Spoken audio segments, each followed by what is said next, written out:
Jubilez, criez de joie, acclamez le Dieu trois fois saint, venez le prier dans la paix, témoignez de son amour. Jubilez, criez de joie, ô Dieu notre Dieu. Je ne sais pas si c'est une longue histoire, ou même une histoire.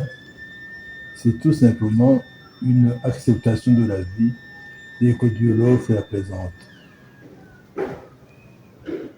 Et que Dieu m'ait accordé de vivre pendant 50 ans et un peu plus. Je lui en remercie énormément. Et tout le mérite va à Dieu. Moi, je n'ai fait que, et c'est la grâce qu'il m'a donnée, accueillir le don qu'il me faisait. Une vie sacerdotale, c'est d'abord une entrée dans le mystère de la vocation, dont qui est constitué par une élection où Dieu fait un projet sur quelqu'un et demande à cette personne d'entrer dans ce projet. Et ça devient un appel à entrer dans le projet que Dieu fait pour nous, sur nous, et qu'il voudrait les réaliser avec nous. Mais curieusement, ce projet, on ne le découvre pas tout de suite. Ça se dévoile. Il y a des moments qui montrent effectivement, qui tout d'un coup le manifestent, ou le cachent, ou le scellent, ou tout simplement le rendent de plus en plus visible. Moi, je discerne 3 moments. Curieusement, les 3 moments, 2 de ces 2 moments qui étaient fondamentaux pour moi, ça marque ma période d'enfance, quand j'étais enfant. Le premier moment, et c'est un signe que je n'oublierai jamais, un souvenir qui m'a marqué toujours,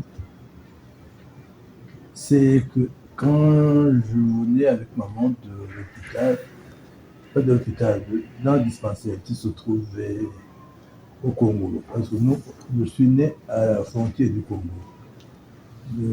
qu'on appelait Kaburanga.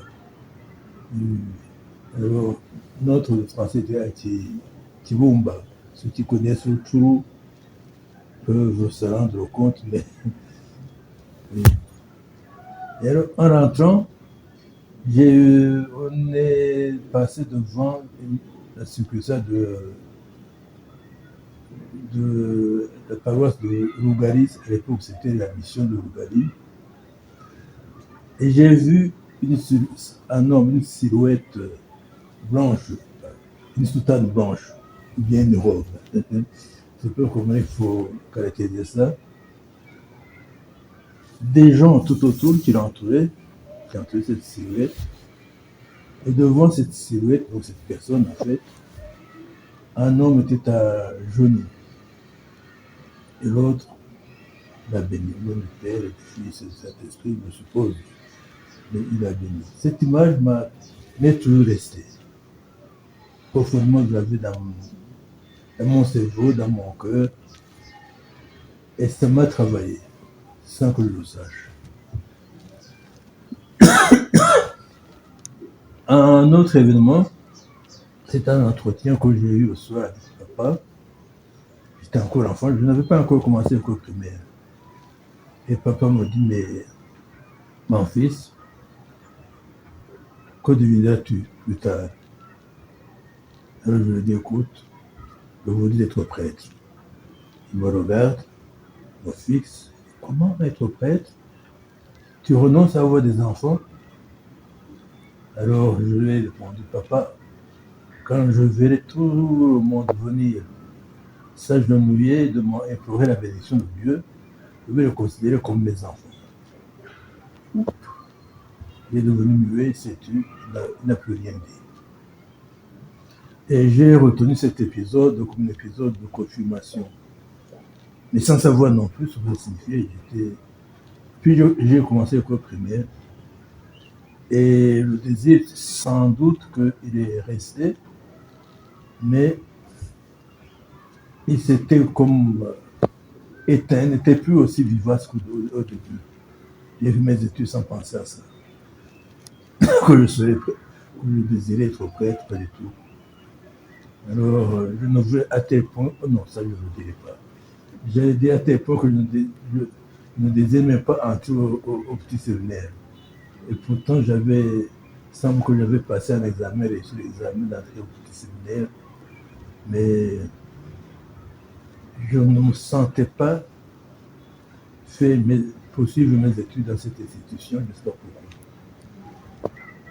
Bon, j'ai été admis bien sûr bien avant, au collège de Bujumbura, et c'était une joie énorme pour moi. Et là, j'ai fait mes études comme si j'étais, comme tous les étudiants. Et c'est à la fin, troisième épisode, qui m'a marqué.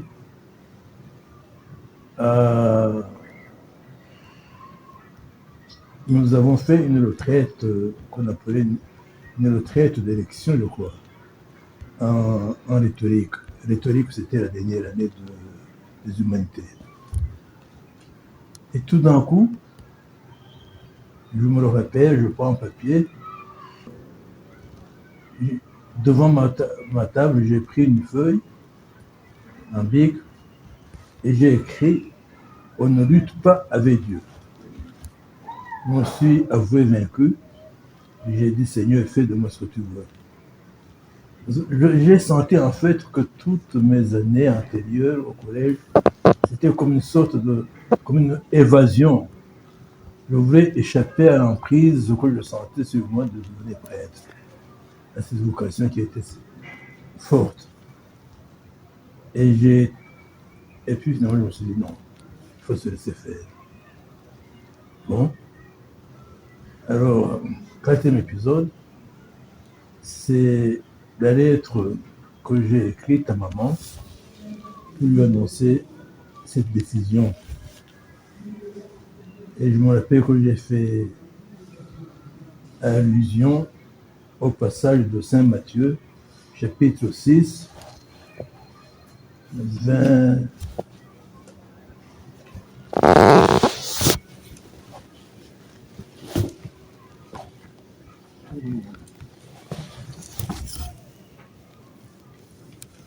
Vous connaissez tous ce passage de Saint Matthieu, où il est question des lys des champs et des oiseaux du ciel. Je me demandais bien que ce n'était pas le moment, en fait, que ce n'était peut-être pas le meilleur choix, le bon choix, tant plus que mes parents étaient justement en exil et j'étais le premier enfant qui venait de terminer les études et qui avait la possibilité, d'ailleurs non seulement j'avais la possibilité, mais j'avais une bourse de continuer à l'université et j'ai renoncé à tout cela. Et alors, j'ai fait allusion à ce passage du Seigneur. C'est Matthieu 6, 25 à 34. Ne vous faites pas de soucis, faites confiance en Dieu. Et depuis lors, ça m'a poursuivi, ça m'a construit. Je fais confiance en Dieu. S'il m'appelle et s'il me fait entrer dans son projet, et si maintenant je deviens son collaborateur, si je peux ainsi dire, eh bien, il ne m'abandonnera pas, il n'abandonnera pas non plus ma famille. Effectivement, ça s'est passé comme ça. Depuis lors, c'était l'attitude qui a été éveillée en moi et fortifiée, la confiance en Dieu, se laisser conduire par Dieu, comme il l'entend, comme il le veut, comme il le souhaite. Voilà mon parcours dans d'entrer dans la compagnie. Mais curieusement, il y a 3 ans, j'ai découvert une autre dimension de la vie de la paix au sacerdoce. C'est que le projet auquel on est appelé, c'est un projet de bénédiction. Et on le voit chez Luc, la finale de Luc.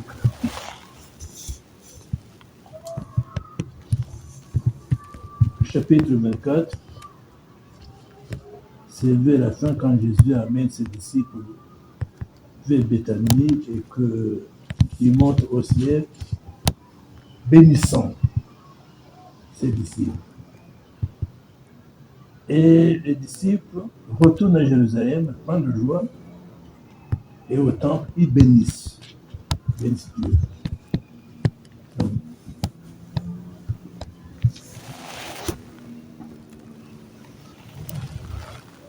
C'est le Christ bénissant, et être avec le Christ bénissant.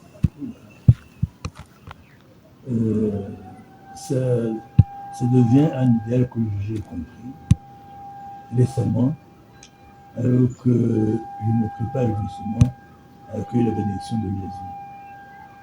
Et cela te permet